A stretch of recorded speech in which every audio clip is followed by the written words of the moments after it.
dealing with what we're dealing with as a world at the moment with COVID, it certainly makes you realise what really is important in life. All of the distractions and all of the small stuff, it all fell away.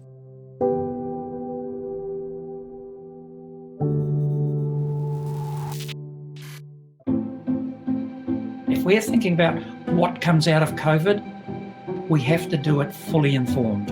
We need a robust, deeper and more prolonged discourse. Working from home, using digital, has changed the way I thought the world worked. We're going to have to make some really hard calls, creating a policy environment that's fit for purpose. We do need to think differently. New Zealand is uniquely placed to do that. We're small, we're nimble, we're agile. We've shown that through COVID-19. And we do need to step back a little bit and go, I know I used to think this, but now I should listen. We've got an economy that is resilient and flexible. But most importantly, we have a population that is united. We do tend to operate as a team of 5 million. We do things that are very much based on our values. Being positive has kind of been the way I've tried to move forward. If you're going to come in and try and shake that up a little bit, you've got to expect some resistance. Tackling this pandemic and climate change at the same time is quite daunting. But you've got to make a start. You've got to jump to do the right thing. I'd love to think that every New Zealander thought through the sustainability lens and how much we could leverage that to our benefit. We've got to be really brave and find solutions that accelerate our recovery. There's a lot of ideas out there as to how we can do that, and that's inspiring. Strong visions to me always lead to positive change. If you know why you're doing it, how you're doing it, and you can bring people along with you. The thing to do now is think about those ideas, whether they're on the planet or off the planet, that have real opportunity to create value. Strength of community is such an untapped resource, and we could definitely build further on that. We can be an example to the rest of the world at a time when the world desperately needs some examples. We're a resilient bunch. We'll come through this, and I suspect that we'll be a lot wiser at the end of it. Despite the inferno of the recession, from the ashes will rise bright new ideas, and those will be implemented by bright young people. Taia e a tātou tamariki mokopuna, te rapu me te whakatau I tēnei kaupapa. Ko rātau tēnei ko te tanata whenua o Aotearoa. Protecting the well-being of both the old vulnerable and the new vulnerable is going to be critical over the next 5-10 years.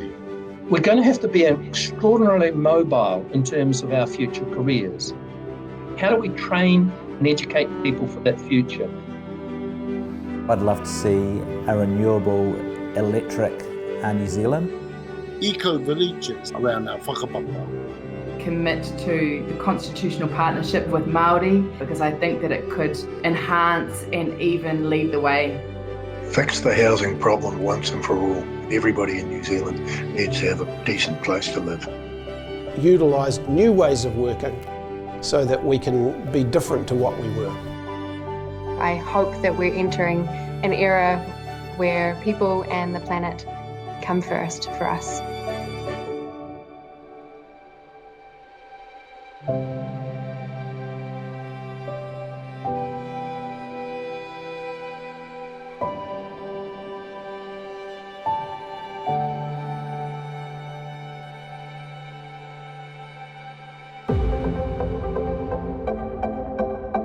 Kia ora and good morning from the Royal New Zealand Yacht Squadron. I'm Nadine Higgins and this is the first of 5 live-streamed Visionweek programs bringing the nation together online.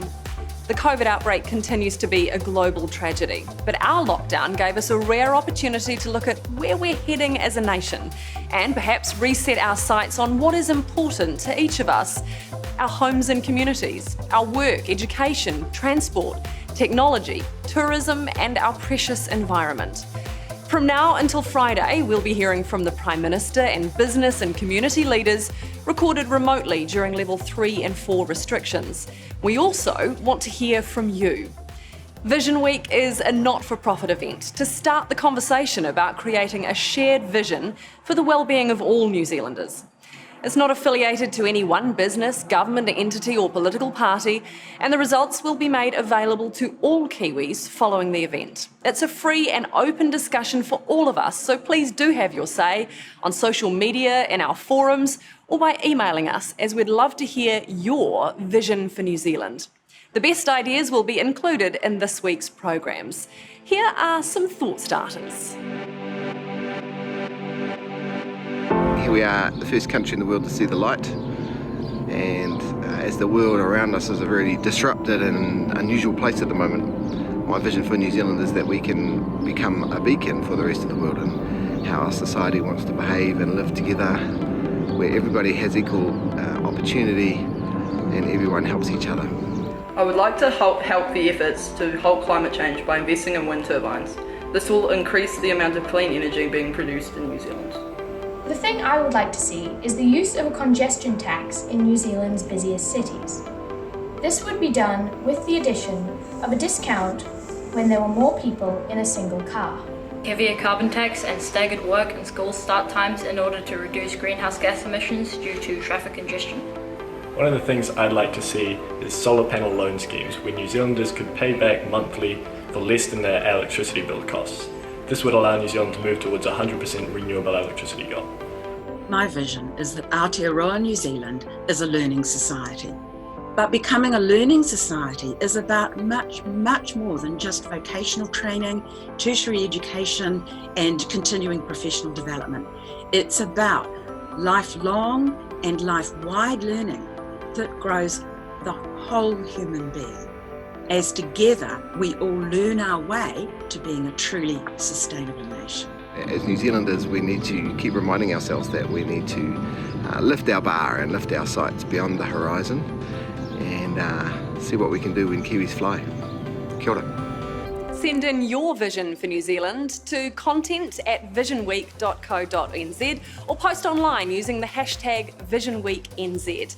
We'll play the most interesting ideas throughout the week.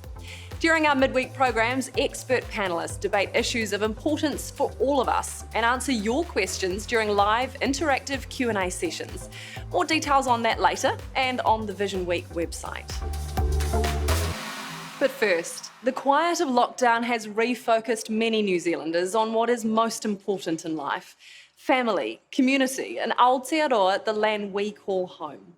An ATEED video has captured what many of us have felt: realisation of a rare opportunity when the natural world is no longer drowned out by the noise and bustle of our hectic daily lives. Stop. Listen. Papa Tuanuku, the Earth Mother, is breathing. Tamaki Makaurau, Auckland, still. Our maunga, our mountains, standing strong. Our moana, our ocean now louder than ever.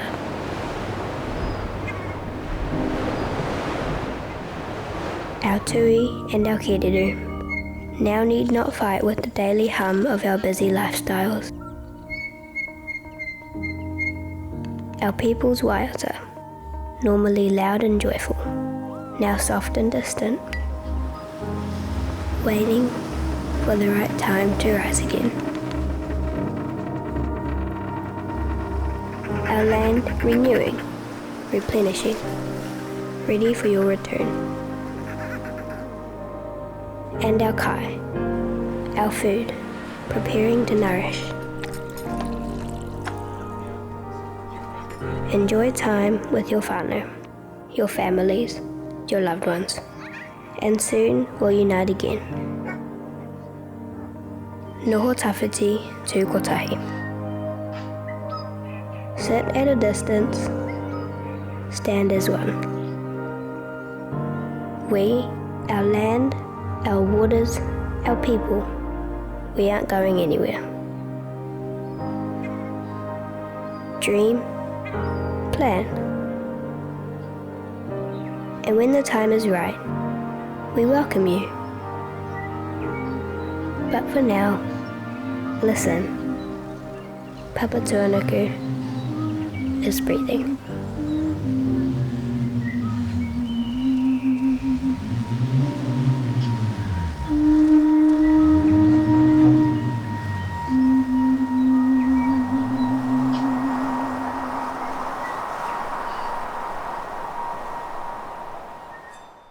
The ATEED video was a great conversation starter when reporter Belinda Henley talked to Innovator of the Year Ian Taylor for Visionweek. So Ian, this concept of lockdown and COVID-19 giving Papa Tuanuku a chance to breathe and pause, how important do you think this break, or how significant has it been? I think it's one of the most important things. It's been an incredible opportunity, terrible for a lot of people as jobs are disappearing, and we can't underestimate the impact of that. But the other side of it, if we're going to come out with, a level of positivity out of this, we have to stop and listen to Papa Tuanuku. Papa Tuanuku has sent us a message, and you see them everywhere. I mean, just at the very base level, as you walked out and heard the birds, you heard the birds singing. But then to the bigger scale, she helped us do things that we never thought were possible. So she took all the cars off the road, just took them off. And what did she do then? She cleaned up the air. She cleaned it up in less than 4 weeks, 5 weeks, made it easier for us to breathe. These are messages that Papa Tuanuku is sending to us. The question I have is, will we listen to them? Already, we've moved out of level 4, level 3, level 2. Cars are all on the roads again. Cars are everywhere. And I think it's really important that the messages that Papa Tuanuku gave us, we listen to. There is obviously a chance that we will just go back to business as usual. What do you think are the biggest risks? What opportunities will we miss out on if we do just go back to our old ways? Getting the economy fired back up is probably the biggest risk we take. We know we've got to do it. But the risk I see is that we start putting aside these lessons that we've learned because suddenly the economy overpowers everything. COVID, I think it's a pre-warning from Papa Tuanuku. We were already heading down a path of climate change where people are talking about this potential tipping point. We hit a tipping point where the change in the oceans, the change in the air tips over, and it's something we can't pull back. That will make COVID look like nothing. So COVID's given us a pre-warning that says we need to be listening to all of the things that are around us, taking note of how we are to survive, because this whole climate change thing is what we are doing to ourselves by impacting on everything around us. So we have to start taking care of everything around us, and that's what will allow the human race to keep going longer. And if we jump back to business as usual, we just fire up that other inevitable path where there are too many people. What are the lessons that all of us need to take from this period of lockdown?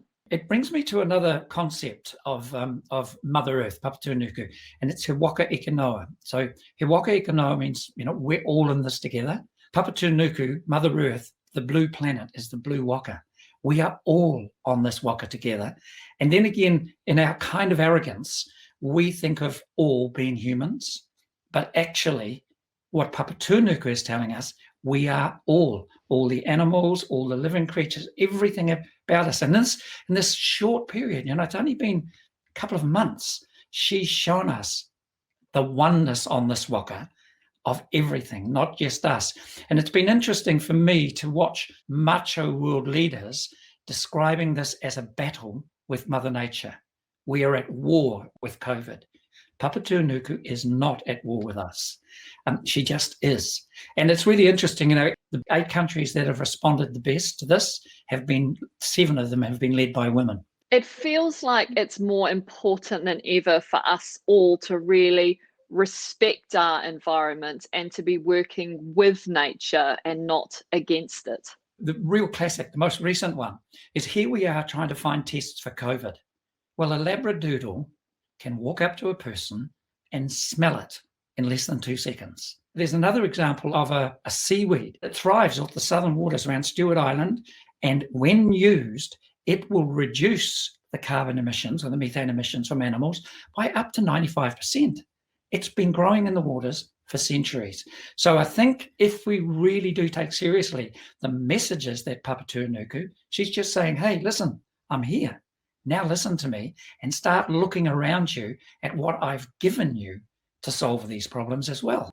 And if we do start listening, do you think we've got the opportunity to come out of the back of this as better people, as better citizens? Well, I think we already have, haven't we? Let's see how long we keep it up.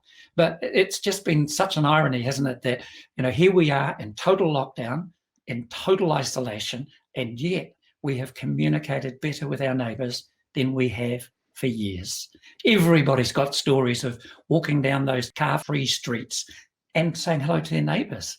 They've never said hello to before. I think that's been the really important message from the Prime Minister, really. She just nailed it all in one with be kind.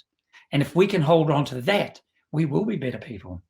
It leads us on to sort of a bigger conversation around sustainability. I mean, New Zealand had already made good inroads in terms of, reducing our emissions and moving to renewable energy. Do you feel like this has maybe helped that gain some momentum? Oh, I think so. And again, credit to Papatūānuku. She did a whole lot of things that we thought were impossible. She closed down those fossil fuel factories in China, all of them.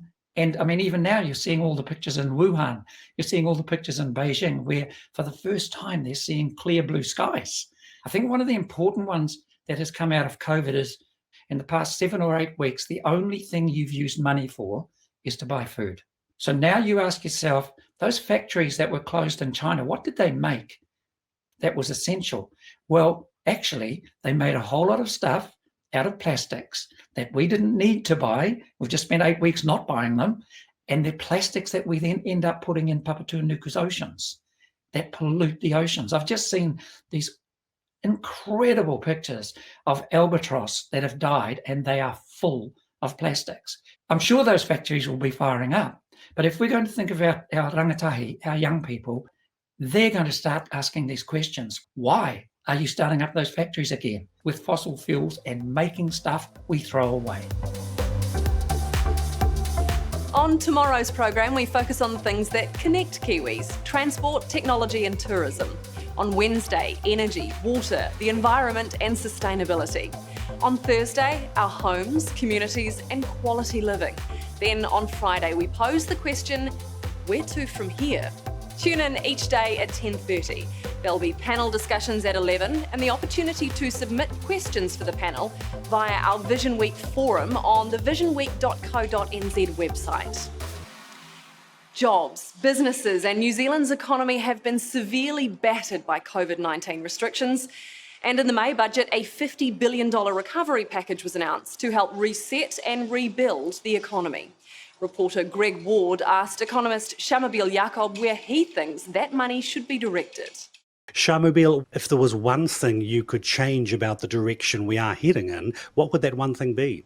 The biggest area of change that's required is around our welfare system. We know that many hundreds of thousands of Kiwis will lose their jobs and they will experience extreme poverty because that's what our welfare system does. We need to increase the amount of payments for our welfare system, but also to make it less conditional. Yes, you've complained that our welfare system has been broke for 40 years or hasn't been fixed for that long. Can we afford, though, to be more generous?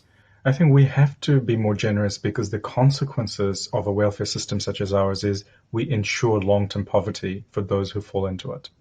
Long-term poverty has significant costs. Well, you've been in huge demand by the news media. Currently, what's your benchmark when you talk about the challenges ahead? Is it the Great Depression of the 1930s? Yeah, our understanding of this recession has changed by the week. So when we first looked at it, it was like SARS. A week later, it was the global financial crisis. A week later, it was the Great Depression.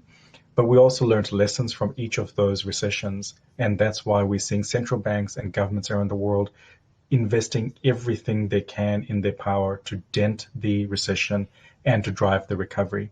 And currently there's a lot of talk about seizing the opportunity, addressing social issues, climate change, poverty, seizing the opportunity to make dramatic change.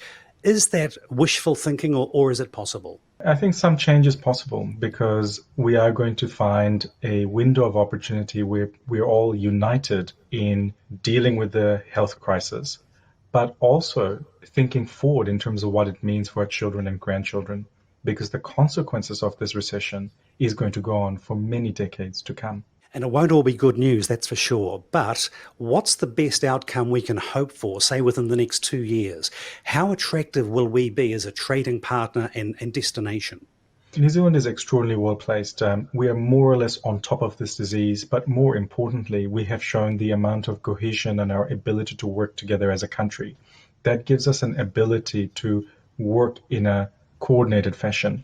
We're seeing in a lot of other countries where there's a great amount of division and social unrest, and that puts us, from a political and economic perspective, a much better position. To what extent are we in control of our own destiny? For example, the chaos happening in the US, won't what's happening there slow down our recovery? Our recovery is not wholly within our control. There are some things we can do with our central bank and our government that will help, the things we can do as businesses and individuals. But the global backdrop is still extremely challenging. There is going to be a big global recession that will affect exports and tourism. So we're not going to go unscathed, but we are better prepared than other folk. That's because our government can do bigger bits of stimulus than anybody else. We started this recession with the second lowest government debt of any country in the OECD. And as we try to work our way out of it, are there any lessons from the Canterbury rebuild? Any lessons about opportunities that might have been missed as a society rebuilt from the ground? For me, there are two lessons from Canterbury. The first is sometimes state intervention can mean you create zombies. Sometimes it's better for some businesses to fail and the market to work. The other lesson for me was you need to be super generous when it comes to looking after people. We have to prioritize the mental health and the well-being of our people because that was the biggest and ongoing cost of the earthquakes. Shamubeel, you of course coined the phrase zombie towns. Will we have to revisit that? Is there a chance that New Zealand could be plagued with zombie towns? Weirdly, this recession is going to be more urban in its impact than regional. So in many ways, the risk is of zombie cities rather than zombie provinces, because the virus and the impact of people spending less is much more on city economies that are reliant on retail spending and services. So in many ways, the conversation doesn't change. It's about how do we make sure our economy is resilient, and how do we make sure the people who fall out of it, who are affected by it, are looked after. Let's look now at the recent budget. It was bigger than expected, although some say there might be more to come. Can we afford, as a country, this massive program of spending? The budget was huge, but it was fit for the times. The crisis that we face is so big that we have to be courageous and we have to be bold. I was pleased that it still had quite a lot of redundancy built in. There's still another $20 billion of potential spending that's possible over coming months and years. We need to have that headroom because we don't know how this recession will unfold and what needs our society will have. We need government to be present and we need government to be active because they've got their hand on the rudder. Nobody else can do this. We're now facing years of deficits. Is this budget likely to be an investment for future generations or a burden for them? It is an investment. The alternative is a much greater depression and a true depression, and the cost of the recovery becomes very long and even more scarring for generations to come. We still have to have brave conversations about what do we do with our tax system? What are the things that government does? And is our system fair? But that is a conversation for the election, not for the budget. Let's look at infrastructure. There was another $3 billion earmarked for infrastructure on top of the, I think it was $12 billion from the so-called upgrade. Is this heading in the right direction? Are these amounts enough to get this country up and running again? Look, when it comes to infrastructure spending, the backdrop is we have underinvested in our infrastructure since the 1980s. So there is a lot of catch up to do. What's really important is not just the amount of money we spend, but making sure those investments are the right ones. We don't want to trap New Zealand into our history. We want these investments to enable the future of New Zealand. We need to make sure that they're going to be flexible enough and they're going to be green enough that it can meet our needs of future generations, but also be consistent with a sustainable outlook for New Zealand. And is that why the government this time has not indicated where that money will go? Yes, I was very pleased to see that they haven't rushed into selecting projects. I would rather we did a careful analysis to make sure that the benefits outweigh the cost of the investments. We must make sure that we don't make the wrong investments in the heat of the moment. You spoke earlier about the welfare safety net, and you've also mentioned the word quite often, taking care of the vulnerable. Just recap for us, if you could, why it's important for any country to focus on the vulnerable.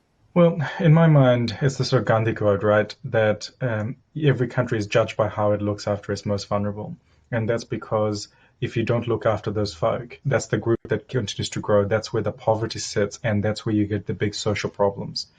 New Zealand has done relatively well compared to many other places, but I think the disappointment is we've made no improvement. Income inequality in New Zealand has not improved since the 1980s. Turning now to the economy. Now, you're in favour of a values-driven approach. What does that actually mean? A values-driven approach is just to say, this is the overall outcome that we're trying to achieve. Something has to guide you. Why do we do stuff? What is the economy for? What purpose does it serve? And I think it's about making sure more New Zealanders are better off. If we can be very consistent in applying that test, that it is about current generations and future generations. And better off means not just those material terms, but also in non-material terms, in terms of well-being, in terms of happiness, in terms of mental health.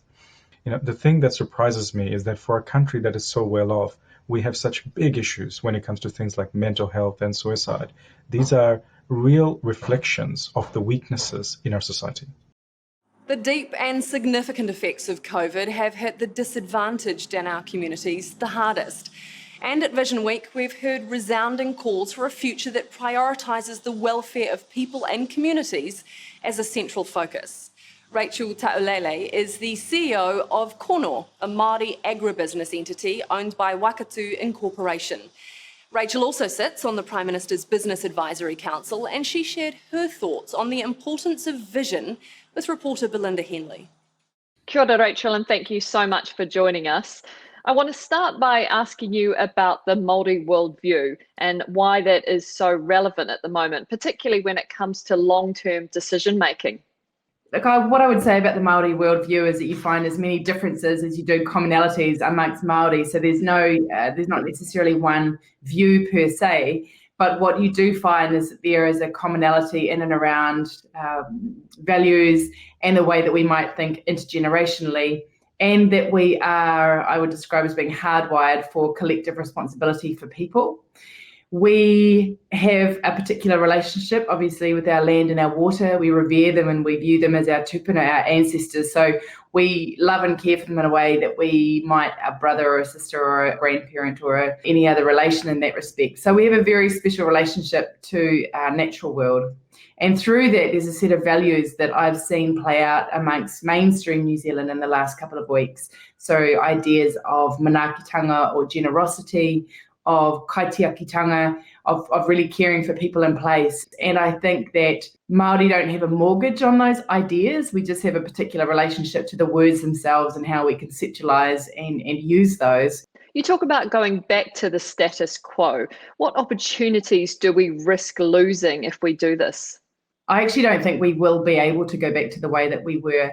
I've sat in calls the last couple of days with the APEC Business Advisory Council economies, and there's just a resounding agreement that the new world does not resemble the old world. There are parts of it that will be the same, i.e. the willingness to work together and the necessity for the Asia Pacific to really start to join forces. So the actual way that we engage with one another and what is important in those conversations, that's changing. And it won't go back, I don't believe, wholesale to the way that we were discussing world movements and engagements with each other, either on a personal or a professional level, as we might have previously. What about the risk for some of the more underrepresented people in our society if we do just go back to our old ways? There is a risk for underrepresented people in our country and in our economy. And I think that history will show you that when there are periods of recession, underrepresented groups do fare more severely or feel the effects more profoundly than anyone else might do. And I see that myself in the Māori economy and within Māori businesses. So within the Māori economy, it's largely made up of human capital. And we have people who are working within trusts and corporations. And by and large, trusts and corporations have a portfolio approach to their businesses. So with that in mind, they're faring not too badly, but equally because they are centred in and around collectively owned assets, they can't leverage those the same way that other companies or businesses might.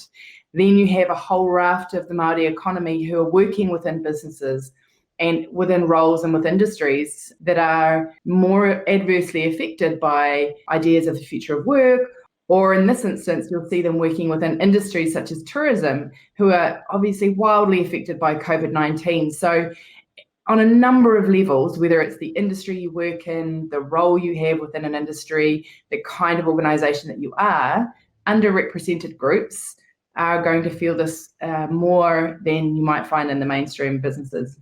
So what is the opportunity? If we're all thinking about these values more than we ever have before, how important is it that we move quickly on this? It feels a little to me like we are trying to race back to the status quo, and I think that's maybe could be a trap that we're going to fall into. We can actually take a breath.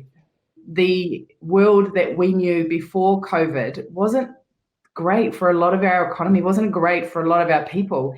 And there was a lot of inequality and remains so, and inequity. And in fact, I think we'll see that exacerbated in the coming months. But taking the view that we're just in a mad hurry to get back to the way that it was, I'm not sure is the greatest track to go down at the moment. I think we can afford to take a moment and think about who we invite back into that space, how we address inequality and inequity in this country, how we take the ideas that the Prime Minister has propagated around kindness and actually give effect to them for everyone.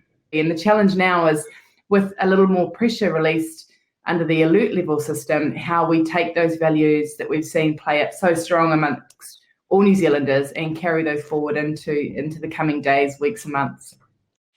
But now let's turn to what can be done to make the most of this opportunity to set a new course for New Zealand and whether we have what it takes. Andrew Grant is McKinsey's Global Head of Public Sector Practice, advising government entities on strategy and change, and a member of the Prime Minister's Business Advisory Council. He's talking to reporter Greg Ward. Andrew, thank you for joining us. Can we maybe begin by asking you, has the lockdown changed the way you feel about what's important? Absolutely. Dealing with what we're dealing with as a world at the moment with COVID, it certainly makes you realise what really is important in life. And I think for all of us, the opportunity actually to have family close to home, you treasure your health and realise the fragility of health.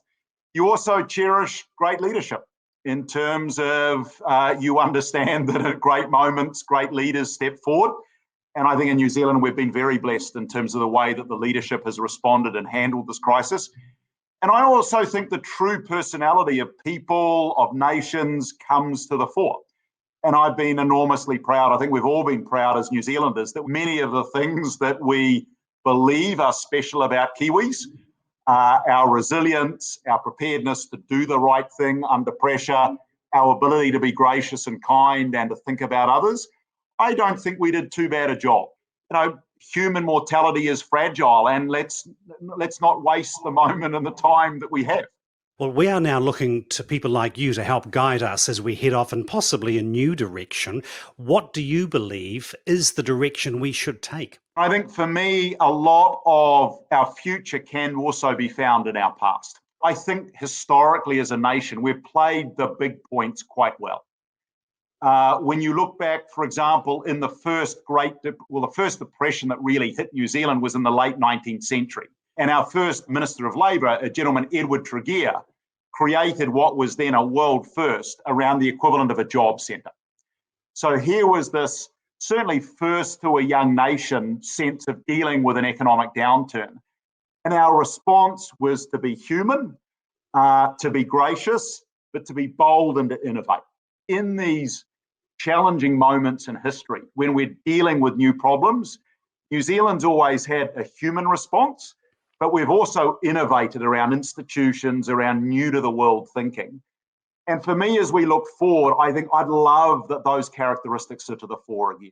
Tell me more about your strong interest in kaitiakitanga and how it might guide New Zealand as we come into recovery. I do believe that New Zealand was blessed with an incredible endowment. Our natural endowment is manifest. I think we were blessed with the Māori people. I mean, they are an extraordinary people. And for me, kaitiakitanga is the sense of don't take that for granted. Don't rest on your laurel. But I do think the world's facing some really substantial once-in-a-century problems. And New Zealand, I think, has a responsibility around kaitiakitanga to lead. And when you do look at small nations around COVID, disproportionately small nations have actually set the example. And I think there is a kaitiakitanga principle that New Zealand, around the future of work, around climate change, around the first 1,000 days of life, to be a role model. And I don't say that in a haughty, arrogant, smart aleck way. It's more that we're a nation of a size and a cohesiveness and a natural endowment that we've got a privileged place where I think we can figure these things out and we can be an example to the rest of the world at a time when the world desperately needs some examples. In many respects, as New Zealanders, we're not very good at vision. We're actually not very good at the long-term consistent planning. I spent much of my time in China. The Chinese are very good at very long-term planning. We're much better at being great in the moment and actually accelerating some changes that we would normally have as a component of vision. And I guess that's what I'm saying. With COVID, I think we've got a moment to accelerate and pull forward and deploy many of those things that you would normally think about in a very long-term vision. I think we've got the opportunity to do it now. Is there any reason why we haven't been good at vision? Could it be our small economy, the 3-year political cycle, politicians who are risk averse? Is there any reason we don't do that like the Chinese? Well, I think, look, all of those things come into play. On one level, I don't think the imperative has always been that great. And I think a challenge for New Zealand has always been, our performance has always been pretty good. The thing that I highlight is I think we've been utterly blessed as a nation around the endowment that we have. And I don't think we fulfill our potential relative to that endowment. And it's hard to get excited about fulfilling your potential if life actually doesn't seem so bad. And I think, in my view, that's why we're often great in a crisis, because a crisis brings to the fore the imperative as to why all of a sudden we need to fulfill our potential. And that's why, I would argue that there is the opportunity now to really see some of those components of vision. Your diagnosis around, is it a 3-year political cycle? Is it that we're subcritical about many things? I think it might be components of all of those that come together. But for whatever reason, we've just not been good at long-term thinking. And I don't think we ever have been. You recently warned, I suppose, that we're now facing the toughest 12 months seen since our grandparents. We've all thought about this, but can you tell us what those 12 months will look like? Well, I can't, because I think the honest answer is anyone that tells you what they look like doesn't really understand the complexity of what's going on or the inherent uncertainty. So I can bound it a little bit for you, but I think we genuinely don't know. The simple reality is that New Zealand did shut down more assertively than virtually any other nation on earth, certainly in comparison with Australia. When you go into that depth of lockdown, that's just got an economic consequence that comes with it. Secondly, is if you look at the health considerations of COVID, we've been most concerned about folk with pre-existing conditions, the most vulnerable of those with pre-existing conditions. The economic virus is going to behave in exactly the same way. Those with pre-existing conditions are the most vulnerable. And we had a number of sectors, we had a number of large industrial sites, and I would argue we had a material proportion of our SME, our small businesses, that had, they were already facing some challenges and were vulnerable. And COVID has made them even more vulnerable. And I think we probably have more of that than most nations. It just has a reality in terms of the profile. Now, we don't know quite how deep and how long, but we know that this will be deeper and more significant than anything that we have witnessed economically since our grandparents. Māori iwi Tūhoi made New Zealand history when they created the country's first certified living building, Te Kuara Whare. Reporter Carly Hemopo discussed vision, values and taking action with CEO Kirsty Luke and Tūhoi leader Tamati Kruger. Te Kuara Whare is a metaphor for hope, for justice and for truth and peace, which is what we desire. I think the future always demands a stretch of us, the human race. If we are not stretching, improving and extending ourselves, we risk death. So Te Kuara Whare was this admission that there are great things that are beyond ourselves and we should always be open to them. It was also about having enough talk. We're over-talked, we're overthinked, we're over-planned, and Te Kuara Whare was just this action. If I spend most of my day talking about what's good for the land, what am I actually putting in the land? How am I proving to myself, let alone anybody else, that we are excellent kaitiaki, excellent people of the land? There's a general consensus that if anything positive is to come out of this pandemic, it will be the opportunity to just stop, take a breath, reflect and reset. Yes, but more important than that is action. We can ponder, we can appreciate, and we can be grateful for what we have. And all of that needs to be translated into action where our destiny is by deliberate change and action, not by chance. One of the things that we'll be forever grateful to COVID and lockdown for is the way all of the distractions and all of the small stuff, it all fell away. Suddenly, all of these things we had been disagreeing on, they all just evaporated. And the things that mattered was looking after people who needed to be looked after, knowing how people were feeling and whether they were okay. And that big fence between you and the next door neighbour, it's been mightier than thou prior to COVID. Nah, just jump over it. I suppose the scary thing about this is that people will just go back to being pre-COVID people. You know, whilst there are those who want to be innovative and drive a better future, humans are creatures of habit and we will go back to our comfort zones.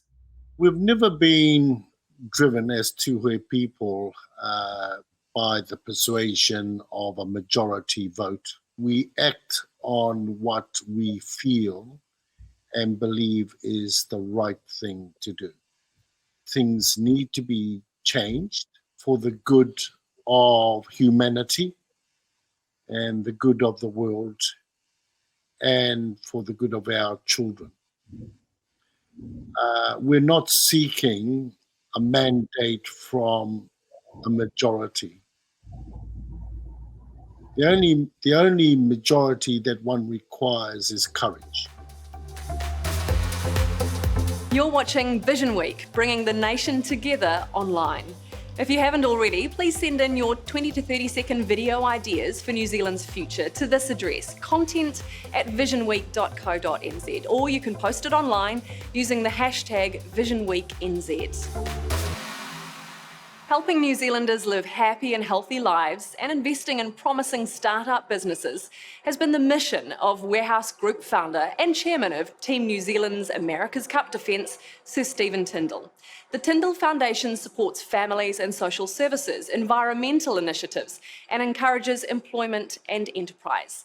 Through K1W1, Sir Stephen has invested $250 million in more than 200 local startup companies, including Rocket Lab, LanzaTech and Icebreaker. Sir Stephen spoke with Belinda Henley about opportunity. I think the real opportunities for us are to come up with strategies that leverage our strengths. So at the moment, I think we've got really strong strength with being 82% renewable in terms of energy. It's something that the rest of the world is hugely jealous of. And I think we can actually leverage off that a lot of extra businesses. So for example, you would have seen Microsoft recently agree to put in a data centre here, it's hundreds of millions. And they've done it because they want to be completely carbon neutral with their data centres. And this is one of the only places in the world where they can do it. Scandinavia do it for Europe. But, if you're in Australia or in Asia, where we do most of our data processing and where we have our cloud-based organisations that government, for example, even use, they're using dirty coal to basically power those things. They're very hungry on energy. And I think the other thing is that there's a lot of green funds out there. So there's people like BlackRock in the States, huge organisation, and their CEO is looking for sustainable types investments and companies and countries that can actually demonstrate that.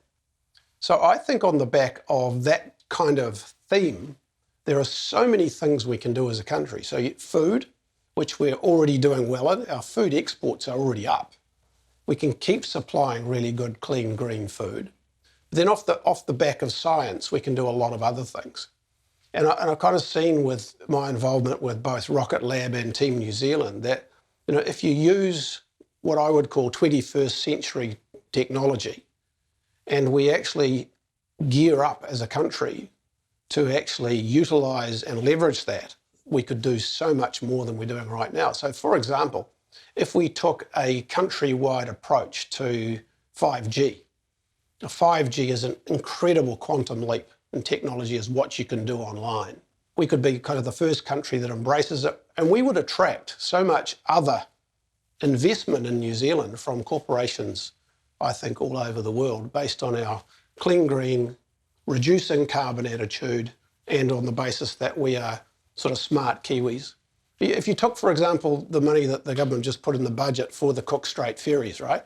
Now, we could replace those with dirty old diesel new engines and new ferries. Now, if we put hydrogen in, for example, we'd be the world leaders. And people would say, wow, New Zealand, clean, green, they really think about the future. That would be the type of approach in terms of kickstarting that I'd be looking for and looking to other countries to invest in us to do it. This sort of concept, this broad concept of sustainability is something that you personally have been really passionate and vocal about for a very long time. Correct. Do you feel like COVID sort of brought some momentum to it, and what is that? I have been passionate about sustainability for a long, long time. And the thing that COVID has taught me overnight, I think we've just absolutely raced forward into the digital age.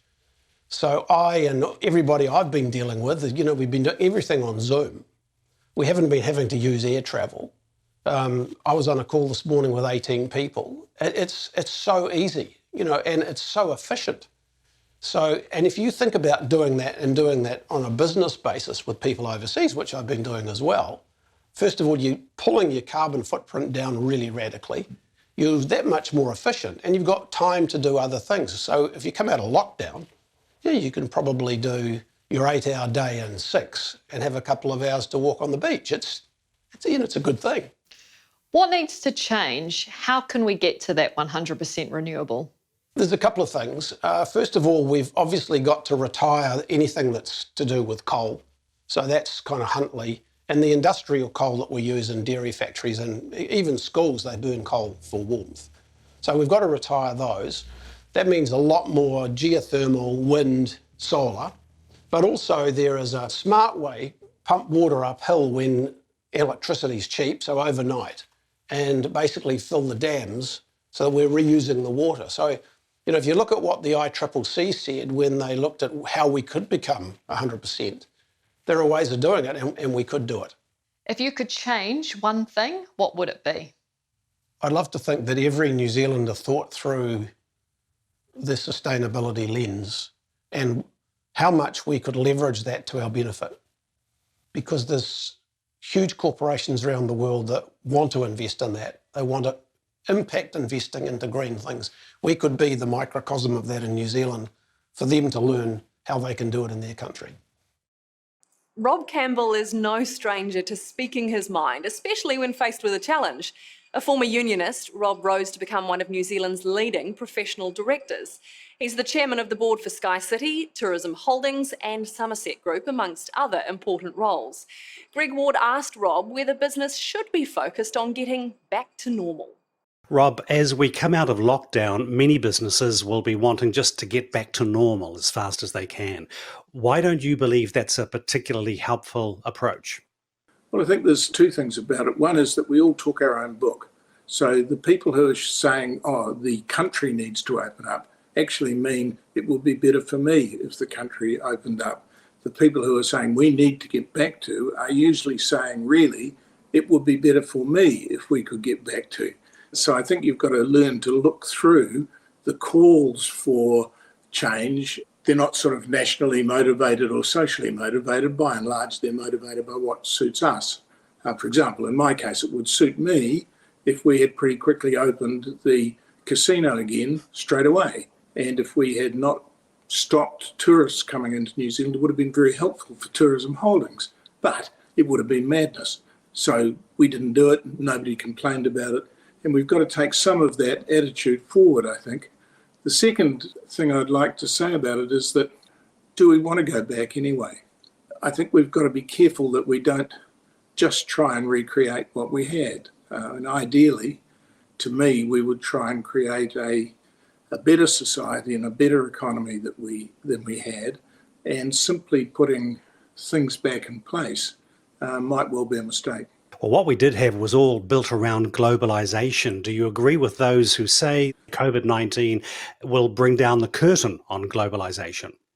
If you look at the news media, you would say it could. I hope it doesn't. My own view is that humanity has benefited enormously from globalization, its ability to spread technology, its ability to spread knowledge, its ability to allow people to specialize and improve living standards through people who are good at producing food, people who are good at producing TVs, just for example. So I think there are many aspects of globalisation that we give away at our peril and to our great cost.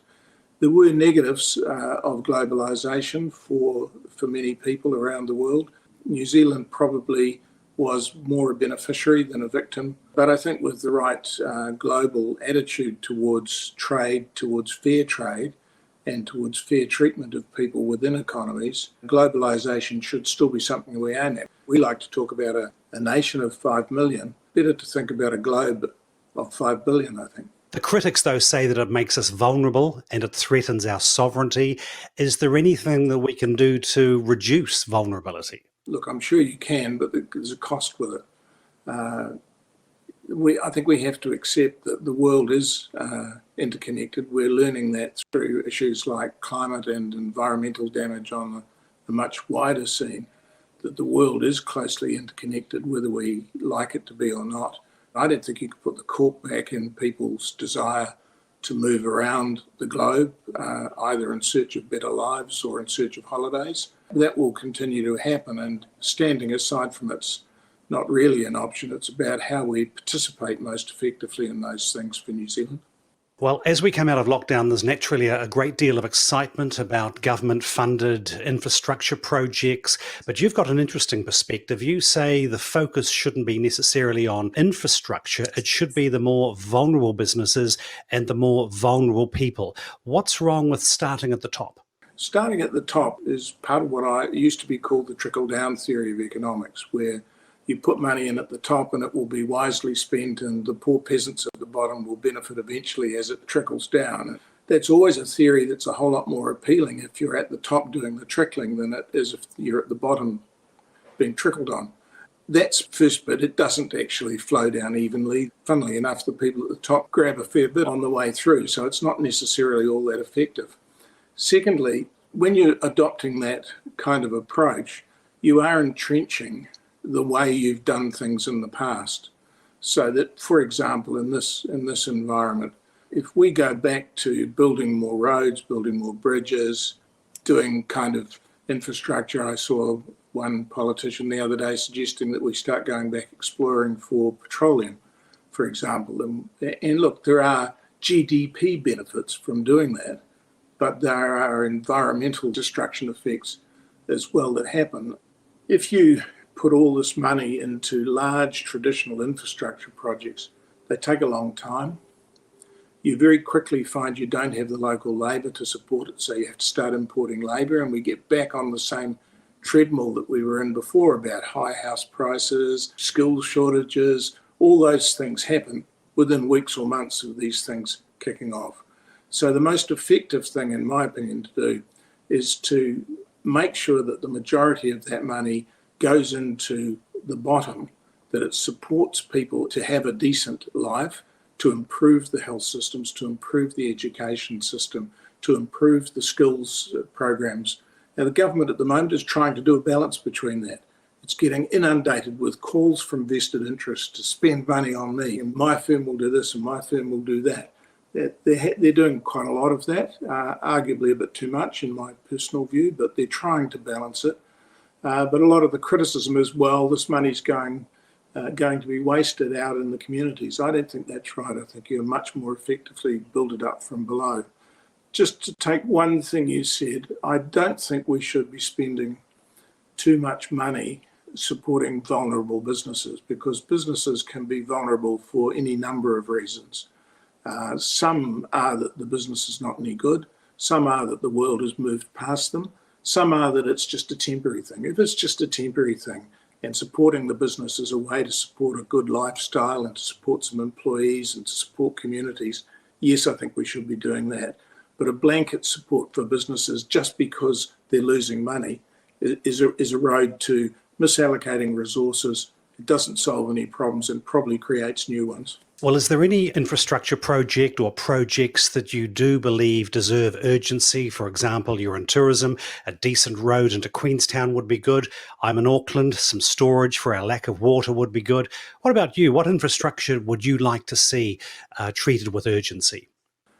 To me, the infrastructure things that we need to deal with primarily are our health infrastructure does need improvement.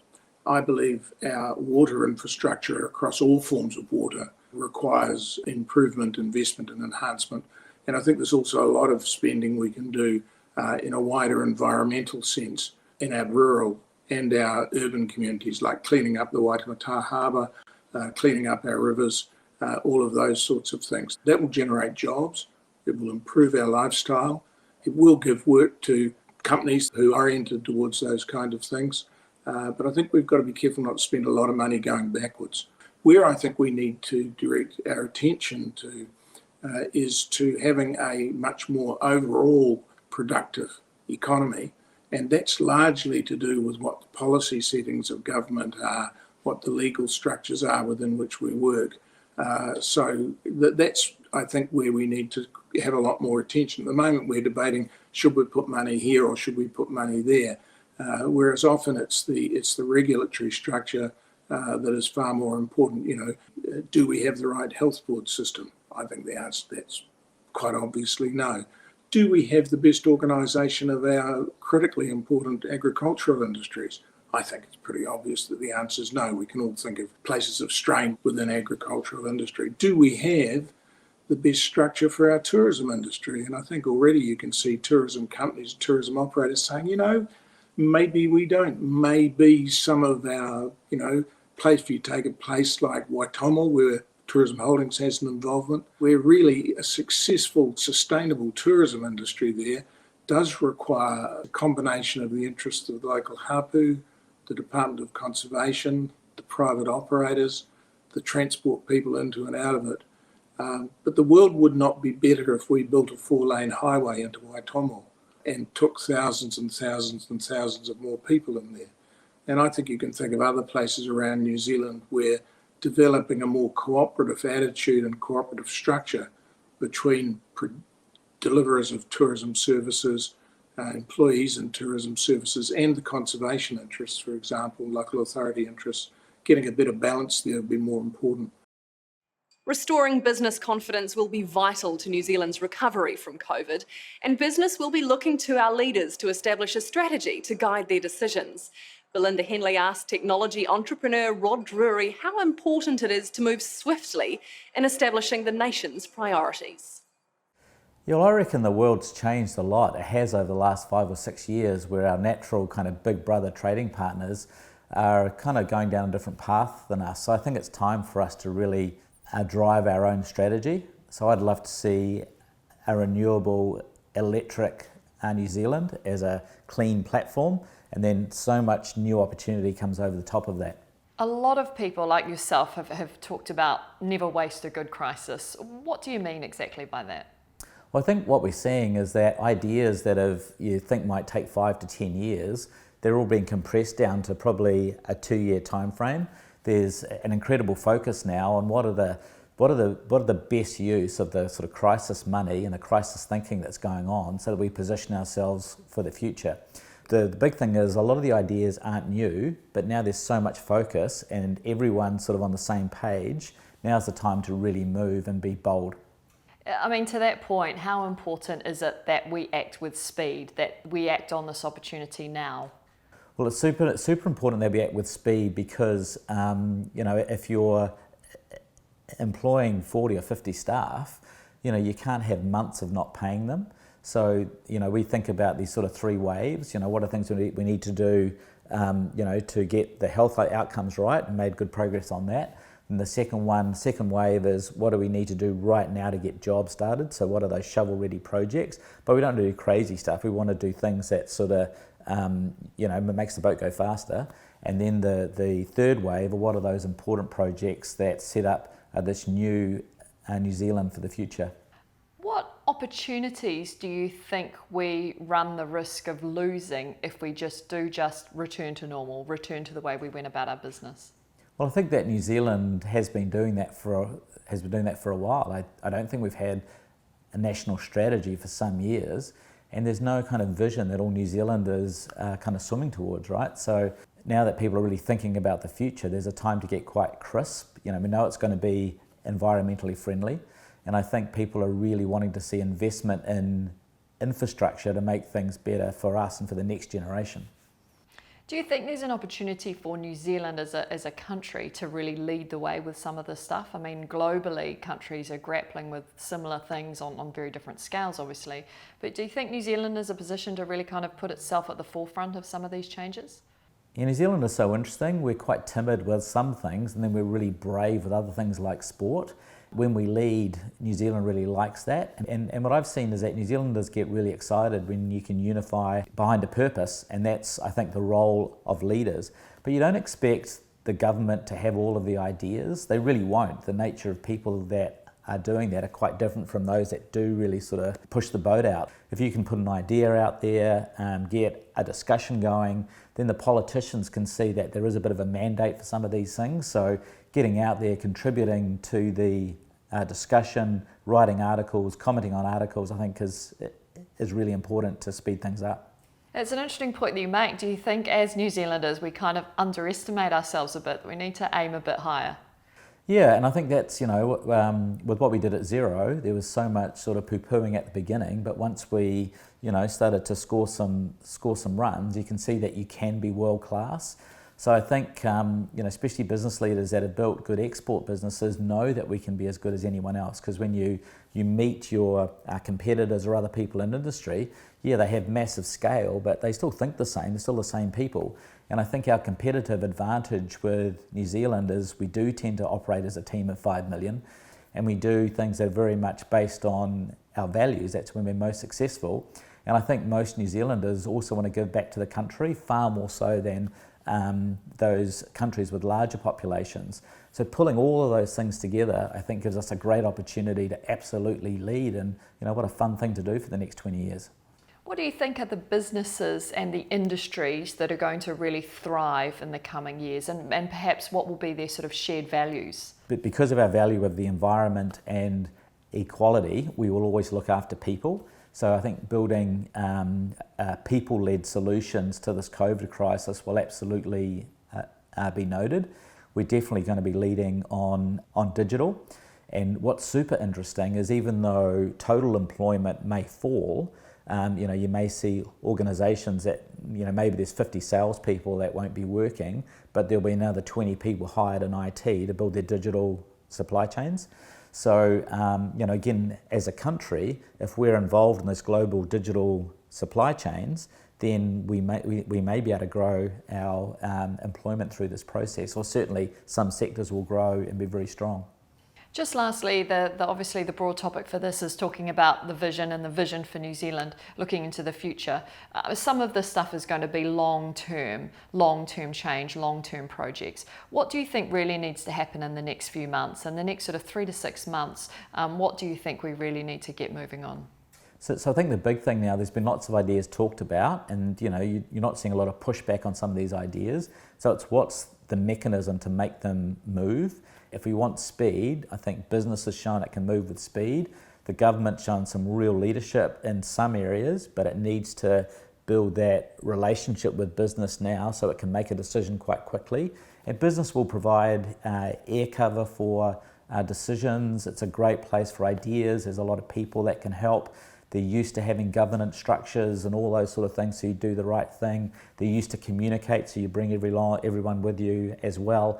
So I think that's the big thing now. It's working out what's that engagement model between government and business, and making sure it's a diverse group, so you're hitting all of the values and making sure that there's, we don't leave people behind, and we're building solutions that are good for all of New Zealand. And coming up on Vision Week tomorrow, we'll be talking about the connections that are vital to not only our businesses, but also our educators, communities and tourists. Our panellists, Spark CEO Jolie Hodson, Auckland Transport Chair Adrian Young-Cooper, and Tourism New Zealand Chief Executive Stephen England Hall will all be discussing the way forward in technology, transport and tourism. That's half an hour into our program tomorrow at 11.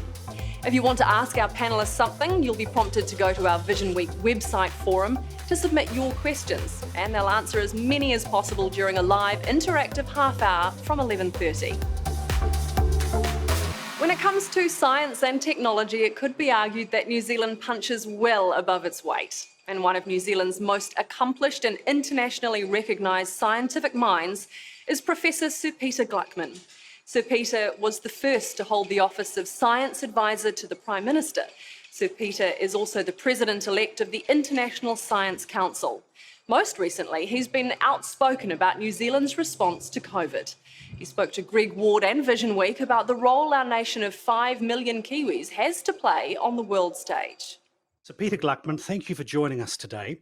Now, you've been writing recently about New Zealand's place in the world. Maybe you could start by sharing with us, what will that place be and how can we take advantage of it? Well, the place is that we're a small, secure, safe, well-respected country. We've got good values, we've got a stable government, we're innovative, we're seen not to have any geostrategic agenda, and now we're COVID-free. And if you put all that together and we're prepared to make some investments that are needed, we become a very attractive place in the world, both to influence what's done around the world, although we shouldn't overstate what we can do on our own. We need to work with other countries. But secondly, we can be attractive to pull, a magnet to pull things to New Zealand. Now, when you say a magnet, who will be watching us now? What groups, what organisations or businesses will be looking at us now thinking maybe this is an option? If we think about the dynamic digital sector, the dynamic entrepreneurial sector, your geographical position in the world is not as disadvantageous as it used to be, because we're now more connected. We've shown that we can work very well in a virtual world, in a digitally connected world. Therefore, there are components of industries that could locate to New Zealand very well. I mean, if we just use the example of both Rocket Lab and the Weta workshops, there are two high-tech sectors which have managed to work globally from New Zealand very well. You mentioned before the too hard basket, and there's quite a few things sitting in that too hard basket. So take us through the list. What are the things we can and should address now that we have an opportunity to reset our direction? Well, the list is very long. At one level, we have still not resolved fully issues of Maori, making sure that they are fully engaged with their rights of co-determination properly resolved. We haven't resolved a lot of issues around the environment. Clearly, the disparate disconnection between central government and local government in terms of environmental management is a big one. The issues of regulating land use may be another. Water and fresh water rights is another. So there's a set of those sorts of obvious issues. But I would add to that a deeper issues like we've failed to invest properly in research and development. We need to invest much more. We're one of the lowest investors in R&D in the Western world. And we've seen in the last little while how important R&D is to development. Our universities are struggling in different ways. We need to look at them. We need to look at the CRI system. A lot of things there we have to look at too. They may not be as fundamental as sorting out water rights or dealing with the disadvantaged and disempowered people. They're all part of an equation of a reset to make New Zealand a greener, economically more robust, socially cohesive society, which can be the envy of the rest of the world. It would be great if we could address some of those in the too hard basket, but the reality is that you've warned of a tsunami of unemployment and mental health issues, and in Queenstown today we have people queuing for food parcels. Is it possible that the too hard basket will get pushed aside as we deal with day-to-day living? Well, I think that is the dilemma. Unfortunately, New Zealand has had a culture of short-termism. She'll be right. We'll find a way through. We'll deal with the issues today and worry about the issues tomorrow when they emerge. Now, we must deal with the economic and social crisis which has emerged as a result of COVID. And clearly government is putting a lot of attention into that. But also with a 3-year electoral cycle, we tend not to have long-term thinking anyhow within our governments, whether they're of the one side or the other side. And indeed, the reason my research centre or my think tank was set up was entirely to fill that gap of a lack of long-term thinking. And so we need to make sure that while the band-aids that must be put on, and we must stop the bleeding, and we must repair the damage that's occurred, that doesn't mean just going back to where we were beforehand. We must take advantage of the situation now, see it as a time for a reset, and have those conversations, and those conversations need to involve lots of different people to the extent they can be outside the ordinary political conflict of a forthcoming election. That would be desirable. And also to remember that if we look back at the other major disruptions in history, the First World War, the Great Depression, the Second World War, the resets weren't overnight. They took 3, 4, 5 years, a decade to occur. But what those inflection points did was they stimulated conversation at the policy level and in the broader community for change. And what I think COVID does is it stimulates a discussion and starts a discussion for change of what kind of New Zealand we want over the next 20, 30, 40 years. And I sense from the discussions I've been involved in that people outside the immediate political community are very keen for those discussions to happen. The decisions that are made now should not constrain the possibilities for the future. Well, it's understandable that many people just want to get back to the way things used to be, but you've got some bad news for them, haven't you? Well, I mean, some people will get back to a life as it was pre-COVID, but an incredible number of people will never get back to a life that was pre-COVID. And I think we fail to understand how much this has impacted on our thinking, on our thought processes, so that people who never thought that the world would change are now facing the reality that worlds do change and change very rapidly. And so we need to promote resilience, both at the individual, at the community level, and within our economic community. And in doing so, I think people realise that we can do better, we can move faster. Look how fast the country moved to a different way of operating. Yes, there's a lot of tragedy, unemployment, businesses lost, and this just has to be addressed. But that doesn't just mean putting it all back to where it was in 2019. The pandemic experience proved that New Zealand can act quickly and decisively as a nation when it needs to. And according to Energy Efficiency and Conservation Authority CEO Andrew Casely, New Zealand has the potential to be a global leader in clean and clever energy use. The thing that really impressed me was just how well New Zealanders responded to the emergency that we faced. I wasn't confident that we were going to comply as well as we did. And yet I just thought it was a fantastic sort of call to arms almost about how people did throughout society too. I think that was the really impressive thing. Everybody did their bit. And so when we really put our mind to it, I think it shows what we can do collectively as a nation. It shows how unified we can be. You know, I've seen in some quarters that some people have said, oh, we were over compliant. You know, how on earth do we all just agree to do things? And yet I think it's something to be proud of personally, because I think it shows that if we really are singular in our view about how we want things to be because of whatever the challenge or vision might be, that we can do it. And so I think that was a massively positive aspect of the whole thing. Do you think there have been some positive lessons to come out of this COVID experience? For instance, we might be more united as a nation when it comes to working towards our climate change goals. It's whether or not we can actually lock in some of those behaviours for the longer term as to whether we're going to see ongoing change from it.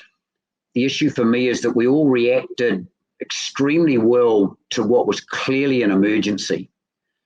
And the question is, are enough people seeing the climate change issues sufficiently as an emergency? And my view on that is probably no, because it's a creeping phenomenon rather than an instantaneous issue that COVID-19 rapidly became. So we responded and have responded to the health side of it extremely well. But when something's more creeping in its nature, I'm just not quite sure whether we would be as determined to face the challenge and deal to it. So looking to the future, what is your vision for energy use? There are great examples of where we are leading, and our use of renewable energy, for example, particularly in our electricity supply at around 85%, is right up there. There's only Iceland and Norway who are ahead of us. So we're ranked third in the world for our electricity generation profile around renewables.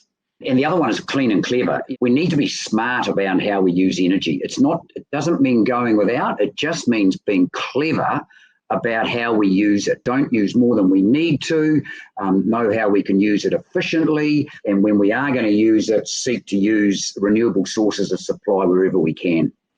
So to get to that point, Andrew, what investment or infrastructure is required? Wind has got a major cost advantage, and that's why you see the investment occurring in new wind generation, and globally you see it with solar.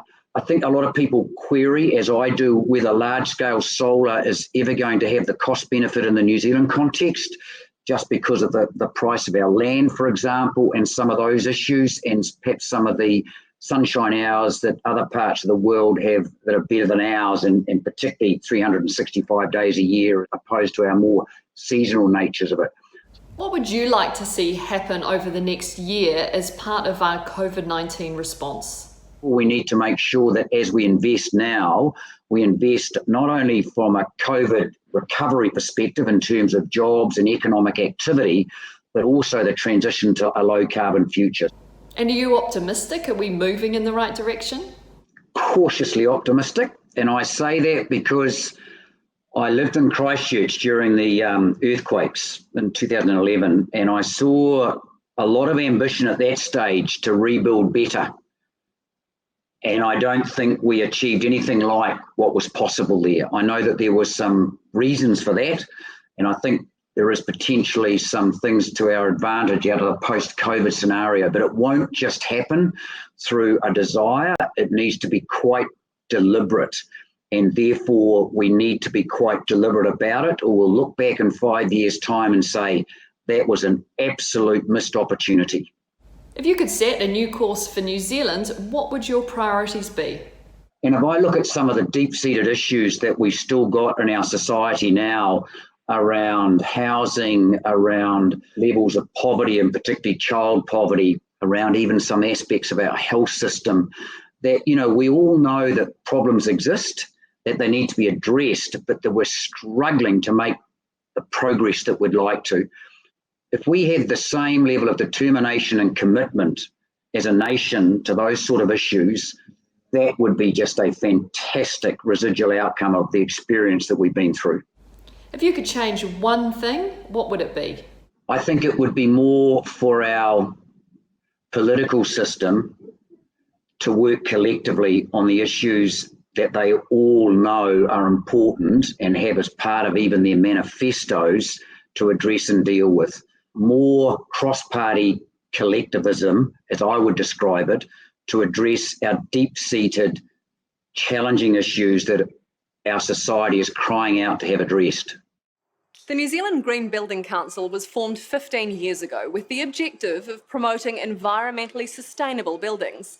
The Council's 2020 Future Thinker of the Year, Tessa Meyer, spoke with Kale Himopo about the COVID experience and our long-term climate change challenges.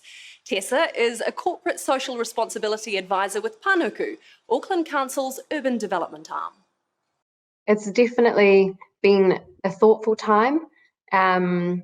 What the world is experiencing is pretty devastating, and there has been some fear that our financial recovery will take precedence over our long-term climate change objectives. But I've been really encouraged, and I have a great sense of hope that there is a resounding call to action across the world from business leaders, financial institutions, academics, that our recovery has to be green and has to have climate resilience at its core. Tackling this pandemic and climate change at the same time is quite daunting, and it's probably very tempting to go back to normal, but we have this extraordinary opportunity to use the resources that we have at our disposal and the spending that we have to make to tackle both of those challenges at the same time. And there's a reason why financial institutions are calling for that. The more we learn, the more we understand that it actually just makes economic sense to protect ourselves against the effects of climate change, which will cost jobs, it will cost lives, it will be measured in decades, not years, in terms of its impact on the world and society. So we have no choice. We've got to be really brave and find solutions that accelerate our decarbonisation and help us along our recovery. There's a lot of ideas out there as to how we can do that, and that's inspiring. This pause that we talk about is a time for innovation. It can't just be about money. It's got to be about the people. It's got to be about the ideas and the willingness to actually move into that area. Do you think we lack commitment? I think that before COVID-19, it was a topic that was receiving a lot of attention and getting a bit of noise. It's just gone to the back of our minds a little bit, but I encourage people to think about what we've experienced within the last year. We had the Australian fires, we had the worst drought in recent memory. Climate change is here, and it's only going to get worse. So we have to amp up the energy and effort in making progress in that space. Life as we know it has come to a bit of a halt, and we do have time to reimagine how we operate. I really hope that we can readjust some of our priorities, putting a green recovery ahead of a simple financial recovery and investing in infrastructure that helps accelerate our decarbonisation and promotes environmental and social resilience. In 10 years' time, I would really like to look back on what we have done with this opportunity and know that we spent it on the right things. Any discussion of a nation's recovery and its future needs to take into account the unique personality of the nation and its people. It's an area of particular expertise for distinguished Professor Paul Spoonley, one of New Zealand's leading social scientists and a prolific author on the values and behaviours that define what it is to be a Kiwi. Greg Ward spoke with Professor Spoonley about the Kiwi capability to cope in times of trouble. Some of your impressive book collection will no doubt record how well we coped with past events, past upheavals. Does New Zealand have a good track record at dealing with trauma?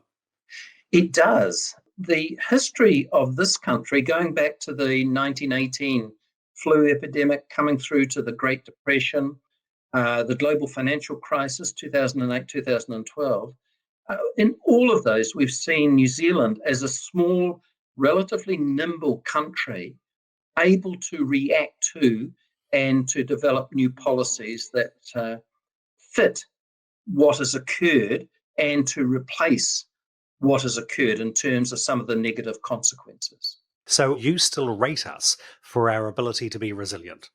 I do indeed. And what we tend to see is post a major impact, a negative impact. Let's take the Wall Street crash in the late 1920s. What we see is a period of revival and reform. So in 1935, we got the Labour government, and that's the basis of much of our welfare state through the 20th century.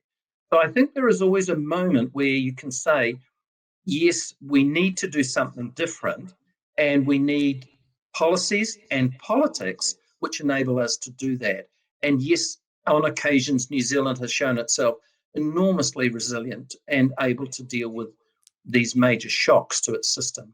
What are the other factors that could test social unity? One of the things that I think we've heard a lot of is, what is the new normal going to be? And we've heard this word reset. A reset does not mean going back to things as we did them prior to the pandemic. It is an opportunity for us to really consider what a 21st century New Zealand might look like, and to begin to shift resources and support and policy in ways that privilege the new way of doing business, of living in this century. And it is a bit concerning to me that we are seeing a lot of arguments for returning to the old normal, not considering the new normal. Let's look at politics then. Leadership will be critical in the years ahead. What is the role of future governments in terms of trying to maintain social cohesion? Well, I think there are two risks in terms of political leadership. The first of those is that everything gets politicized. And I think there are issues and matters that are of common concern that we need to discuss and debate and come to a decision about without them being politicized. The second issue is that one of the things that I feel very strongly about is that we need to co-determine or co-produce some of these new policies. When we think about some of the policy innovations over recent years, some of them have been excellent, but others have not really involved the communities that are the major beneficiaries or the major partners in those policies.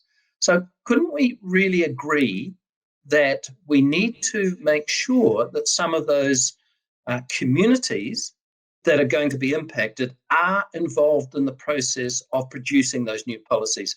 And if I can use one example, the baby boomers are now politically very significant in determining policy, and we're not giving enough space and airtime to some of the subsequent generations, the millennials or Gen Zs, in terms of these debates.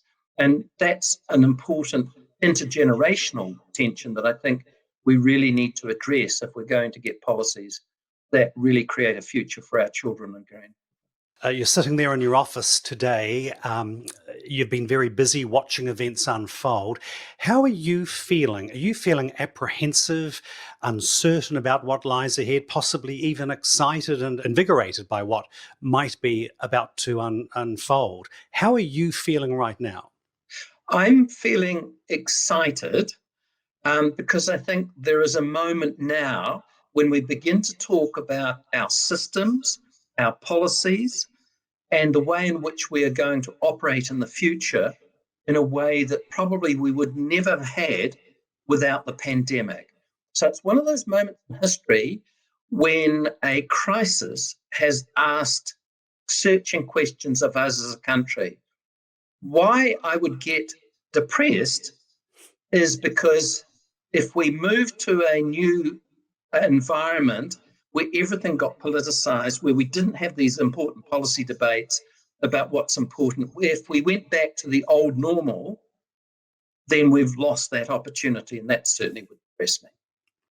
So for our final story, in Vision Week on day one, we are reaching for the stars to see just how far New Zealanders can go with their determination and their technology. There's no better example than New Zealand engineer, founder and chief executive of Rocket Lab, Peter Beck. Linda Henley asked him some down-to-earth questions about the future. Peter, what is your vision for a post-COVID New Zealand? Well, I think it's probably shared along with most New Zealanders, a prosperous, high productivity, high wage, smart economy. I think if you can solve that, then everything else gets solved from top to bottom. So how do we get there? That's not an easy thing. I mean, historically, productivity, if we pick on productivity for a moment, productivity has been historically very, very low. And it's not because we're not smart or we don't work hard. Kiwis are some of the hardest working people and smartest on the planet. It's just the fields that we've chosen to go and pursue lend themselves to those kind of outcomes. And if you look at a huge number of the large companies and the high productivity areas, a lot of it is in tech and deep tech. I think that should be a strong focus as we try and leverage this crisis into something more prosperous for our future. And as we enter this phase, which is completely unprecedented for us as a nation, why is it important to have a long-term vision or strategy? If you don't know where you're ultimately trying to get, then it's very easy to run round and round in circles. If you don't have something to ultimately shoot for and really be clear about, then it's hard to understand what everybody works for. It's no different. Having a vision in a company is really, really important. So why not having a vision in a country is really, really important. At Rocket Lab, everybody knows we go to space to improve life on Earth, and everybody's very clear about their tasks and what they do and how that contributes to that ultimate vision. And I think probably as a country we need to do the same. Now, COVID-19 has really given us a chance to kind of pause, potentially reset and look at all facets of our lives. Why do you think it's so important that we take advantage of this opportunity?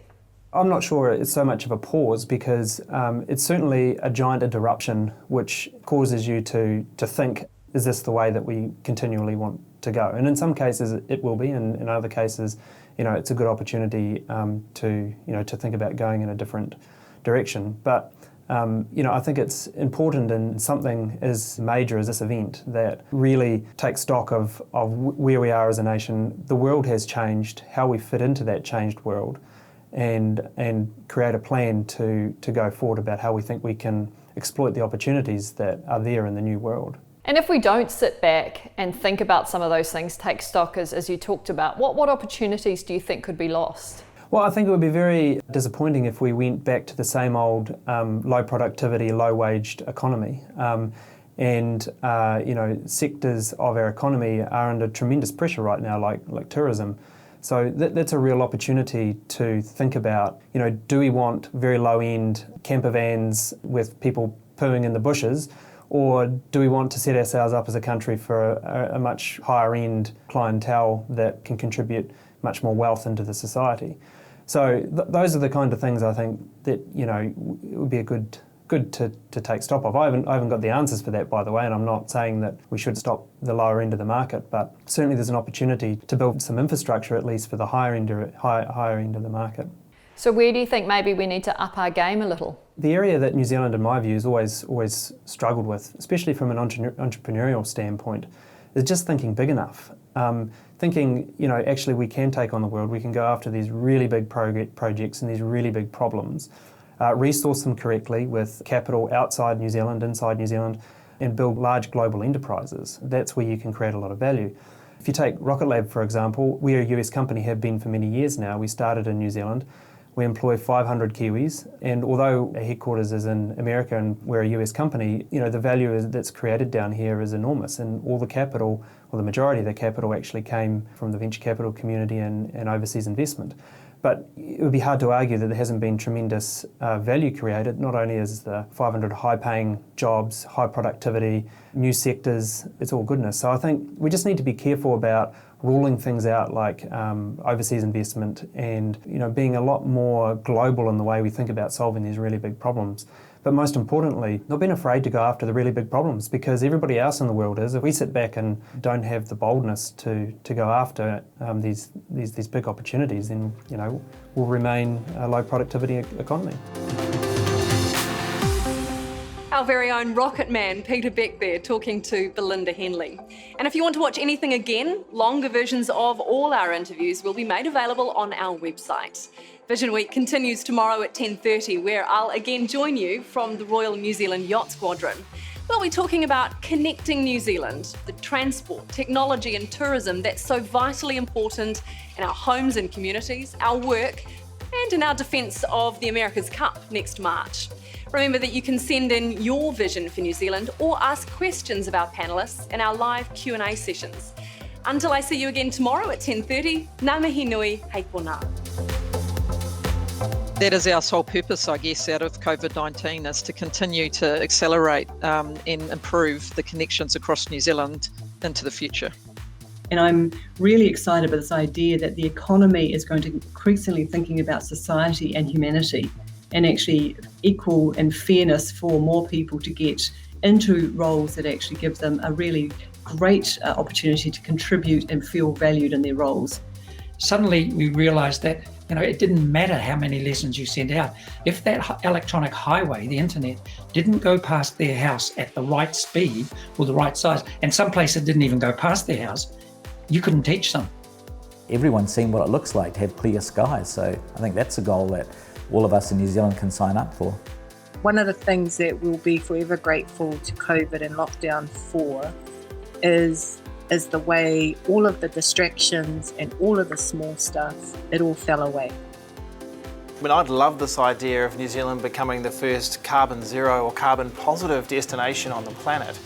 So what does that look like? Does that mean electrification of our aviation fleet, not just our rail? 7 weeks of a different way of doing things has led to behaviour change. People will still want to come and experience what New Zealand has to offer, and I think that's built as much on our values as it is on our place.